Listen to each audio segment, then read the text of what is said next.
मैं स्वयं बहुत ज्यादा मैं मतलब नहीं पढ़ा हूँ इस तरीके की देखा जाए। वनडे एग्जाम की तैयारी किया हूँ क्योंकि बहुत ज्यादा दायित्व है ऊपर। घर की तो चीजें हो हाँ, अरे बहुत ज्यादा 4 दायित्व बार है। आपने मेंस लिखा हुआ था। 4 बार सर थोड़ा सा डिटेल डिस्कस करते हैं मेंस के ऊपर। आपकी जो रिसोर्स रहे हैं, आपकी जो बुक लिस्ट रही है, कहाँ पे आपने चीजों की लिमिट्स लगाई भी होता है, उसी का अच्छे से नोट्स बना ले और उधर जो फैक्ट मिले जैसे एनसीईआरटी वगैरह कुछ पढ़े वो फैक्ट हो वो सब उसी में जोड़ते जाए, उससे बड़ा अच्छा नोट्स भी बन जाएगा। और मुझे लगता है इतना तैयार करने के बाद कोई भी पेपर जिसमें जीएस अगर पूछता है तो वो नहीं। मेरा नाम आलोक मिश्रा है और मैं वर्तमान में सचिवालय में समीक्षा अधिकारी के पद पर कार्यरत हूँ और यूपीपीसीएस 2023 में मेरा चयन डिप्टी जेलर के पद पर 11वीं रैंक के साथ हुआ है। ओके सर, अपने बारे में थोड़ा डिटेल बताएं कि आपका एजुकेशन बैकग्राउंड, अटेम्प्ट यूपीपीसीएस में कौन सा रहा, मीडियम क्या रहा है? जी, तो मेरा मीडियम हिंदी है और यह मेरा छठा प्रयास था और इससे पूर्व मैं बेसिक में सहायक अध्यापक के रूप में कार्यरत था। 2013 में मैंने ग्रेजुएशन किया है। 2013 में मतलब एडमिशन लिया था, 2016 का पास आउट हूँ ग्रेजुएशन। अटेम्प्ट कौन सा इस बार होगा यूपीपीएससी में? यूपीपीएससी में अटेम्प्ट तो मेरा 7वां 8वां होगा। मैं 2016 से लगातार मेंस दिया हूँ, बीच में 20 का मेंस और 23 का मेंस मैं नहीं दिया हूँ। बाकी मैं मेंस दिया हूँ लेकिन मेंस एक बार क्वालिफाई नहीं हुआ है। मतलब कितनी बार प्री क्वालिफाई हुआ था? जी, प्री अब तक 6 बार मेरा क्वालिफाई हो चुका है। ओके, 6 बार क्वालिफाई हुआ, मतलब आपको प्री का काफी अच्छा। और आरओ जो है तीसरी बार में हुआ है। मैं 16 का भी मेंस दिया था और 17 का भी मेंस दिया था। जी, और 21 में मतलब 21 में फाइनली मेरा जो है चयन हुआ। तो सर सबसे पहले आप अपने एक्सपीरियंस को बताएं आरओ को, कि आरओ का कार्य जो क्षेत्र होता है, अभी आपको डिप्टी जेलर मिला है तो आप जाने वाले हैं, नहीं जाने वाले, क्या चल रहा है आपके मन में? तो जैसा कि मैं समीक्षा अधिकारी के पद पर कार्यरत हूँ और मेरा विभाग राज्य कर है, तो राज्य कर विभाग में असामान्यता कहें तो समीक्षा अधिकारी के पद पर जो भी कार्यरत है उनका काम क्या होता है, जो भी लेटर आ रहे हैं उनपे जो नोटिंग और ड्राफ्टिंग करना होता है। इसके अलावा अनुभाग अधिकारी द्वारा जो दायित्व सौंपे जाते हैं, जैसे कोई कोर्ट केस का प्रकरण हुआ या फिर अगर अधिष्ठान है आपका जो अनुभाग है वो किसी फील्ड के अधिकारियों का अधिष्ठान है तो उनसे संबंधित जो भी है चिकित्सा से सेवा जोड़ने संबंधित ये सारे कार्य आते हैं। तो बेसिकली जो होता है वो नोटिंग और ड्राफ्टिंग का ही होता है जो भी लेटर आते हैं। पहले तो ये थोड़ा सा डिफरेंस बताएं कि आरओ का काम और एआरओ का काम अलग क्या है इसमें। वीडियो में आगे बढ़ने से पहले आपके साथ एक गुड न्यूज शेयर करना चाहूंगा। जैसा कि आप सबको पता है यूपीपीसीएस का होने वाला जो इस बार का पेपर था, आयोग ने उसे 17 मार्च से पोस्टपोन कर दिया है जुलाई के लिए। अगर आपके स्कोर कम आ रहे थे टेस्ट सीरीज में या फिर पीवाईक्यू पे अच्छी पकड़ नहीं थी या फिर ड्यूरिंग प्रिपरेशन जो छोटे मोटे डाउट्स आते हैं एस्पिरेंट के मन में, तो वहां सोचता है कि एक आपको मेंटोर मिल जाए। इन सबको ध्यान में रखते हुए पीडब्ल्यू यूपीपीएससी वाला अपने विश्वास दिवस पे, अपने आक्रोश बैच पे एक हैवी डिस्काउंट दे रहा है। मात्र 1499 में आपको ये सारी फैसिलिटी मिलेगी। उसके साथ अगर आप 2025 को टारगेट करें तो वहां पे आपको 65% का डिस्काउंट मिल रहा है। मात्र वो सक्षम कोर्स आपको 3499 में उपलब्ध हो जाएगा, जिसमें आपको 1-to-1 टेलीफोनिक मेंटरशिप भी मिल रही है। इन सबके साथ अगर आप हमारा कूपन कोड स्टूडेंसी कैपिटल लेटर में वहां यूज करते हैं तो आपको अगेन डिस्काउंट 500 तक का मिल जाएगा। तो सारे बैच का लिंक मैंने डिस्क्रिप्शन में दे दिया है, तो आप जाके वहां से उनको परचेज कर सकते हैं, देख सकते हैं। और ये लिमिटेड टाइम के लिए सिर्फ इनके विश्वास दिवस तक ही ये वैलिड है। तो चलिए अपने वीडियो में आगे बढ़ते हैं। थैंक यू जी। अलग काम ये है कि जो आरओ होते हैं ये गजेटेड ऑफिसर होते हैं और जो सहायक समीक्षा अधिकारी होते हैं ये नॉन गजेटेड पद है। तो हम लोगों को इन लोगों की हेल्प करनी होती है एक तरीके से, जैसे जी असिस्टेंट के तौर पर। जैसे ये होता है कि अब चूंकि तमाम मतलब कार्य होते हैं कि आरओ पास मतलब कई फाइलें आती हैं और उनको मतलब जो है समझ के और फिर आगे जो है मतलब साइन वाइन करके वो बढ़ाना होता है।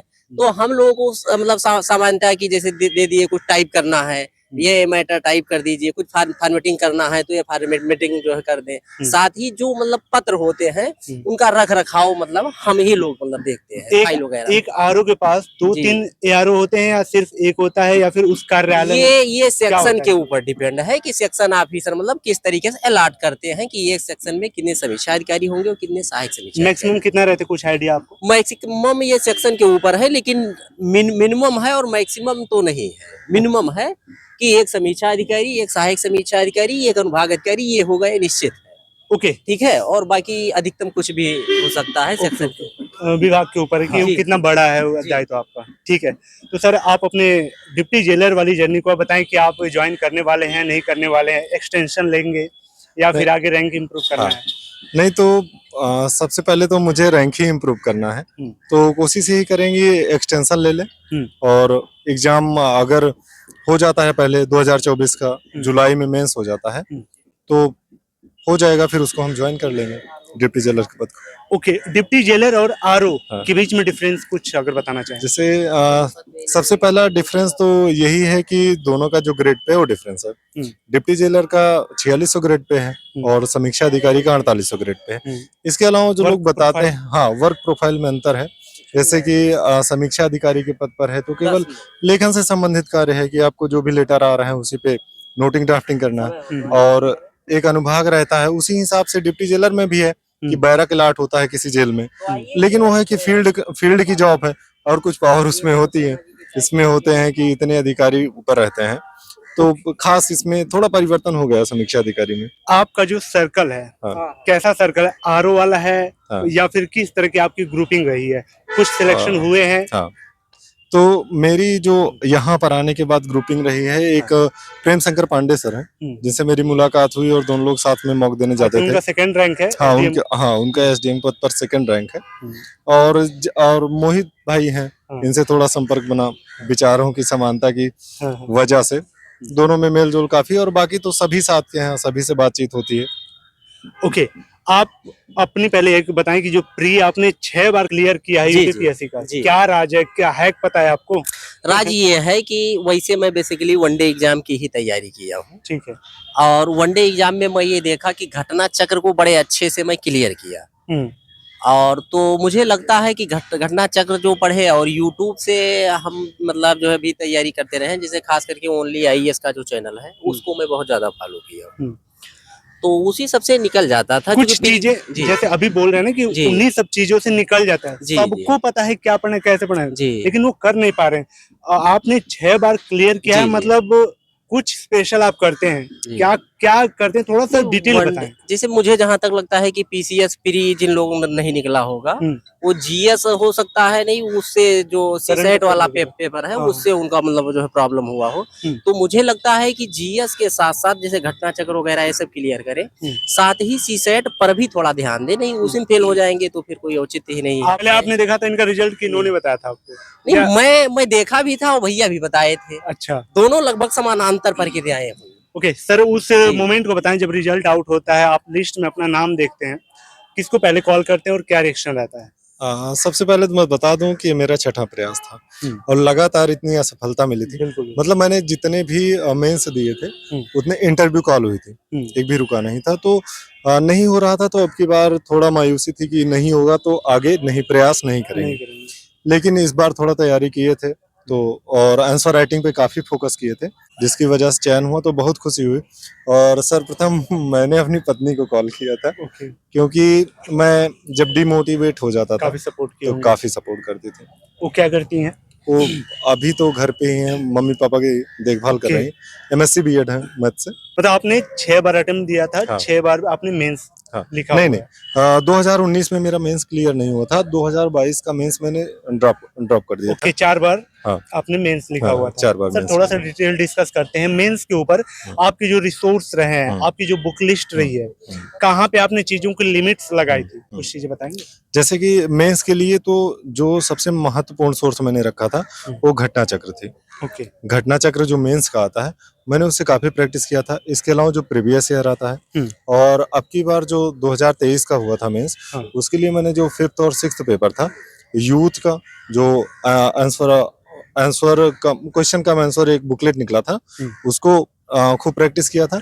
इसके अलावा घटना चक्र ही अच्छे से प्रिपेयर किया था। आरओ की सैलरी अगर पूछे तो कितना लगभग होती है, अगर बताना चाहें आप? आरओ की सैलरी लगभग 75 के आसपास। कट पिट के? नहीं, कट के 69। अच्छा, 69 के आसपास। उन एस्पिरेंट के लिए क्या मैसेज है जो सिविल सर्विस की तरफ भी हैं यूपीपीएससी में और जो आरओ की तरफ इस बार भरे हैं, तो बैलेंस कैसे लेके चलना? सबसे पहले तो प्री की तैयारी अगर आप किए होंगे अच्छे से समीक्षा अधिकारी के लिए, तो उससे तो पीसीएस का भी हो जाएगा, क्योंकि करंट आपका तैयार ही रहेगा। और जो जीएस का पोर्शन है उसको तैयार किए होंगे अच्छे से। और मेंस के लिए तो जब प्री आप दे लेंगे तो उसके बाद मेंस की अच्छे से तैयारी करें, आंसर राइटिंग ग्रुप को ज्वाइन कर लें या फिर कहीं ऑफलाइन या ऑनलाइन, उससे काफी हेल्प मिलेगी। आपका एक लंबा एक्सपीरियंस है, तो थोड़ा सा हम सिलेबस के ऊपर बात करते हैं। जो प्री और मेंस का कुछ ऐसा सिलेबस है जो ओवरलैप करता है, तो कितना पढ़ने से, कितना मेंस पढ़ने से प्री हो जाता है, उन सिलेबस को थोड़ा सा आप बताना चाहें, उन कोर्स सिलेबस को जो ओवरलैप करते हैं। जैसे कि अगर हम देखें तो अधिकांश है, जैसे हिस्ट्री में आप देख लें तो हिस्ट्री में जो मॉडर्न का है तो आता है आपका मेंस में भी आता है और प्री में भी काफी पूछा जाता है, तो उससे आप वो कवर कर सकते हैं। पॉलिटी का भी तो लगभग जितने पेपर हैं मेंस वाले जो हैं प्री में भी हैं, लेकिन है थोड़ा अप्रोच अलग अलग रहेगा। अब मेंस के लिए आप पढ़ेंगे तो उसका अप्रोच दूसरा रहेगा, प्री के लिए दूसरा ही रहेगा। स्टडी बैलेंस की बात करते हैं। मुझे पॉलिटी पसंद है, 4 बुक पॉलिटी के मैं लेके आ गया।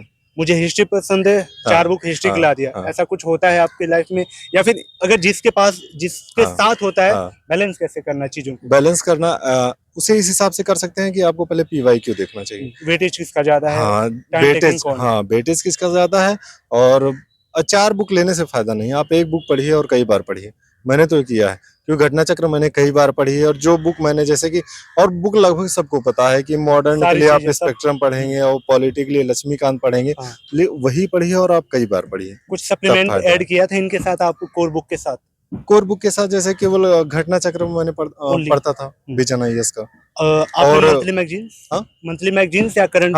मंथली मैगजीन विजन IAS की, करंट अफेयर। न्यूज़पेपर आप हटा दिए थे? न्यूज़पेपर बहुत कम पढ़ते थे। कम ना, तो ये टाइम ही नहीं मिल पाता था। नोट्स बनाते चलते थे साथ में, पहली रीडिंग में या दूसरी रीडिंग में, या कब नोट्स बनाना चाहिए? हाँ, विजन IAS के हम नोट्स बनाते थे, जिससे मुझे मेंस में फायदा होता था। विजन IAS जैसे हम मंथली पढ़ते थे तो उसका देखते थे, जो मेंस में पोर्शन है उसका मैं नोट्स अवश्य बनाता था, और उसमें जो कुछ फैक्ट हैं, जो कोट रहते हैं, जैसे कुछ डेटा आया है तो उसे नोट डाउन करते थे ताकि उसे लिख सकें। सर, आपका इतना लंबा एक्सपीरियंस है, इस बार आपका लिस्ट में नाम आया, अगली बार और तगड़े से प्रयास करने वाले आप हैं। जो लड़का देख रहा है उसका हो सकता है पहला अटेम्प्ट हो या 1-2 बार अटेम्प्ट दिया हो, उसका क्लियर ना हुआ हो, आपको अगर बीट करना है तो फिर वो क्या करे, क्योंकि आपके पास नॉलेज गैप तो है नहीं। हाँ, किसी के पास ऐसा नहीं है कि मुझे हो सकता है डर रहा होगा कि ऐसे लोग मेरे सामने बैठने कभी ऐसा नहीं सोचना चाहिए, क्योंकि मैं भी 2018 में जब पहली बार दिया था प्री, मुझे भी ऐसा लगता था कि लोग बहुत ज्यादा पढ़े रहते हैं, लेकिन ऐसा कुछ नहीं है। आपको किसी को बीट नहीं करना है, पहली बात तो ये फोकस करिए आपको केवल अपनी तैयारी करना है, और जो पढ़ना है आप उसे फोकस करें। ये ना ध्यान दें कि मुझे इतने लोगों को बीट करना है। बिल्कुल। आपका अगर तैयार रहेगा तो आप अपने आप अपना स्थान बना लेंगे। एक ही तो चाहिए, बीट क्यों करना है आपको भाई? किसी को हराना क्यों है? जी, ठीक है। होप गाइस ये वीडियो आपको वैल्यूएबल लग रही होगी। अगर कोई क्वेश्चन छूट जाता है तो आप कमेंट करते चलें, ताकि मैं अगले कैंडिडेट टॉपर से पूछ पाऊँ वो चीजें। तो फिर मोहित भाई, आप कुछ बताएं, लास्ट मैसेज, मन की बात क्या है? इस बार प्री अटेम्प्ट देने वाले हैं जी, आपका तो क्लियर होगा ही। जी बिल्कुल होगा। उनके लिए क्या मैसेज है, वो कैसे क्लियर करें? मैं वही बताऊंगा, जो भी मतलब तैयारी मतलब करते हैं या करना चाहते हैं, तो उनके लिए यही है कि पहले बेसिक कोई भी बुक उठा के पढ़ ले, मोटा मोटी, कि ये कहानी टाइप का हिस्ट्री को पता, ठीक है। फिर इसके बाद में घटना चक्र उठा के, और जो मतलब जो पूर्वालोकन वाली बुक है उसमें हर क्वेश्चन के नीचे डिस्क्रिप्शन भी होता है, उसी का अच्छे से नोट्स बना ले, और उधर जो फैक्ट मिले, जैसे NCERT वगैरह कुछ पढ़े, वो फैक्ट हो, वो सब उसी में जोड़ते जाए, उससे बड़ा अच्छा नोट्स भी बन जाएगा। और मुझे लगता है इतना तैयार करने के बाद कोई भी पेपर जिसमें GS अगर पूछता है तो वो नहीं रुकेगा। दूसरी बात ये है कि जिसका प्री नहीं निकलता है वो थोड़ा ये देख ले, कहीं CSET वगैरह में तो प्रॉब्लम नहीं है। CSET भी अगर देख ले कि भाई अगर थोड़ा बहुत उनको हो मतलब जो प्रॉब्लम, चूंकि अब इधर का टेट मैं देखा हूँ मैथ पूछता है, वो मैथ बड़ा जटिल पूछता है, तो इसलिए CSET पर ध्यान दें और GS वगैरह इस तरीके से तैयार करें, और आशा ही नहीं, मुझे लगता है कि निकल जाएगा विश्वास के साथ, क्योंकि मैं स्वयं बहुत ज्यादा मैं मतलब नहीं पढ़ा हूँ इस तरीके से देखा जाए। वनडे एग्जाम की तैयारी किया हूँ, क्योंकि बहुत ज्यादा दायित्व है ऊपर, तो हाँ, अरे बहुत ज्यादा दायित्व है। हम लोग संघर्ष जो है 2015 से ही कर रहे हैं, यहाँ तक कि चाहे बिहार PCS हो या उत्तराखंड PCS हो या MP PCS हो, हर जगह देने भी गए हैं, और लगभग प्री निकले, बिहार का भी मैं जो है दो बार मैच दिया हूँ। मैं यही कहना चाहूंगा जो तैयारी कर रहे हैं वो फुल कॉन्फिडेंस के साथ तैयारी करें, करंट अफेयर और स्टैटिक दोनों पोर्शन फोकस करें और घटना चक्र अच्छे से रिवाइज करें, या जो भी वो पढ़े हो रिवीजन अच्छे से करें, यही सबसे महत्वपूर्ण है और अन्य सोर्स के लिए भटके ना। सर मैं उम्मीद करूंगा कि ये अटेम्प्ट इस बार का लास्ट अटेम्प्ट आपका हो और जो आप चाह रहे हैं पोस्ट वो मिले। चलिए wish you all the best आपका भी sir, wish you all the best and thank you so much आप लोग का। होप गाइस वीडियो वैल्यूएबल लगी हो, कैसी लगी कमेंट करके बताएं, क्वेश्चन कोई छूटा हो कमेंट बॉक्स में कमेंट करें ताकि अगले टॉपर से पूछ पाऊं। तब तक के लिए thank you so much and bye bye.